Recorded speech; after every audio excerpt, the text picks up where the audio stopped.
Welcome back to Apple Obsession, guys. This is Alberto Aguilar. Today we're going to be talking about next week's Apple November 10th event, where we're supposed to see the Apple Silicon announcement, the transition from Intel to Apple using their own chips. The thing is, like, there's a 50-50 division now between some leakers and some sources. Some of them saying one thing, some of them saying another thing, but they all agree on one thing. 3 new MacBooks are going to be announced in this new event. Drop a like if you're excited, hit subscribe for more, and let's get started. Okay, so first thing that I want to tell you is that, guys, we initially heard that the MacBook was coming back and it was going to be the first MacBook to get Apple Silicon inside. You know, remember the MacBook that it was with 10.5 inches, that was very, very thin, like a notebook, and it was mainly used for students, you know, for people that just needed to use Pages, the email, navigating through the internet, nothing very huge, no photography, no video editing. That's what we heard at the beginning, that this MacBook, that now it's not being sold at apple.com or at any retail store, only Amazon and third-party sellers, that MacBook was going to be, you know, at the event, coming back, and it was going to be the first one to have this Apple Silicon.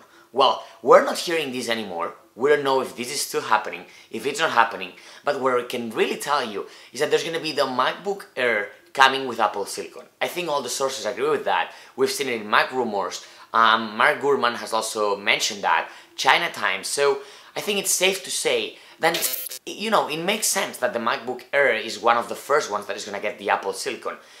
Like, if we don't know about the MacBook, that's okay. I mean, I thought that the MacBook was a great idea for students, although the price was starting really high, you know, and I think that that was a point that Apple took in consideration and they just took it down and it's not being sold anymore. But I think it makes sense, you know, thinking that, okay, we're transitioning from something Intel that's been there for years to something that we're creating that is us, but at the same time, we want to, like I mentioned in my other video, we want to make this right.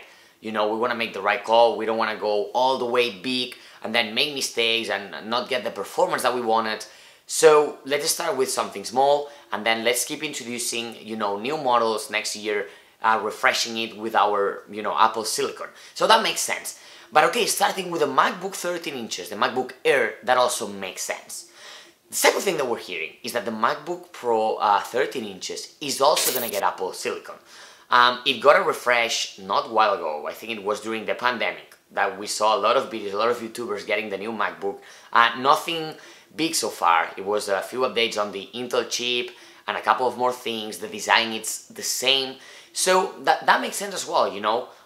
Many more people, in my opinion, that are not professionals, creatives, buy the MacBook Pro 13 inches, you know.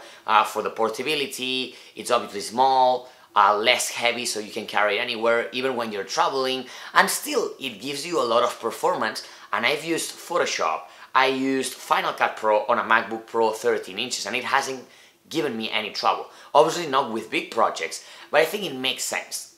Now, the third thing and the controversial one is that the MacBook Pro 16 inches, some of the sources are saying that it's also going to get Apple Silicon. I mean, I really doubt that this is going to happen. And let me know what you think down below in the comment section. But I think the MacBook Pro 16 inches, when they released it last year with 16 inches, that was very focused on getting the most of it for, you know, the creatives that are pushing the limits and are pushing like everything on the software from each program, you know, photography, video editing, the storage, I think was huge. So the MacBook Pro 16 inches, like, you can upgrade it and made it a supercomputer. It's a beast.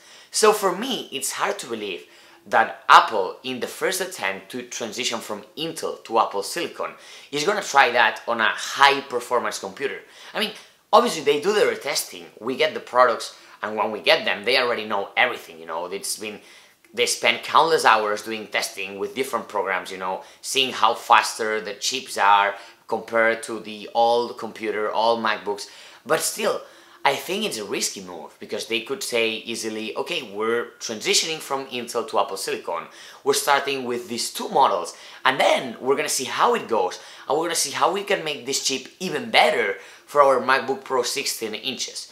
Like, we're not going to get an iMac right now. I mean, it's very unlikely that we get an iMac now in this event because the same, Apple is also working on their GPU, so and CPU. So, you know, it makes sense. It makes sense, you know, they want to see how it goes. And then, you know, you get this and you say, okay, how can we push this to the next level?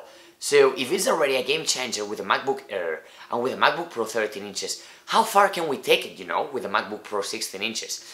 Also, a lot of people are saying, okay, are they going to keep the same prices?